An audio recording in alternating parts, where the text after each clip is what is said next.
tu peux facilement insérer des actifs et des informations sur les objets de Pimcore dans tes programmes Adobe, je vais te le montrer maintenant avec l'exemple d'InDesign. Ouvre un fichier InDesign existant ou nouveau. Clique ensuite sur Fenêtre dans la navigation et déplace la souris sur Extensions. Si l'installation de CI Hub a fonctionné pour toi, tu peux sélectionner CI Hub ici. La fenêtre du CI Hub s'ouvre.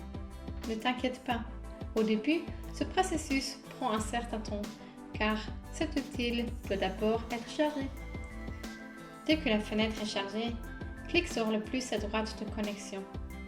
Comme tu peux le voir, il y a beaucoup de possibilités que CI Hub t'offre pour la Creative Cloud, comme Dropbox et Adobe iStock. Je vais te montrer comment intégrer Pimcore à InDesign.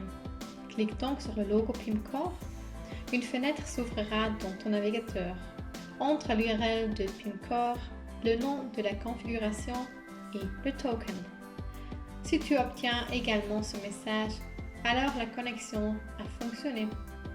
Donc on retourne à InDesign. Dans la fenêtre du CI Hub, tu vois maintenant la connexion Pimcore. Bien sûr, tu peux ajouter plusieurs instances Pimcore ici. Clique sur Actifs et clique dans la structure du dossier jusqu'à ce que tu arrives à l'actif que tu cherches. Tu as trouvé le fichier? Clique ensuite dessus et fais-le glisser dans ton document. Fais glisser l'image aussi grand que tu le souhaites, déplace-la et supprime-la comme tu le fais avec des images normalement placées dans InDesign. Il en va de même pour les objets. Là encore, clique dans la structure des dossiers, sélectionne des éléments de texte ou des actifs dans les objets et fais-les glisser dans ton document pour les placer. Tu ne trouves pas qu'est-ce que tu cherches? Utilise ensuite la fonction de recherche. Clique sur la loupe ici et écris un mot. Tu as également la possibilité de filtrer les résultats et de supprimer tes filtres. Encore une fois, exactement la même chose.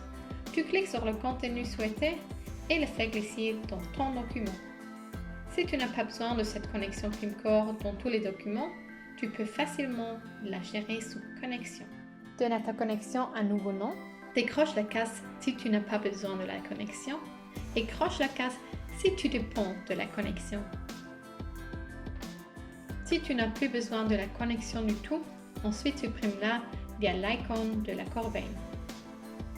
Le tout fonctionne également dans les programmes Adobe Photoshop, InCopy, Illustrator, Premiere Pro et After Effects. Amuse-toi bien en l'essayant et à bientôt!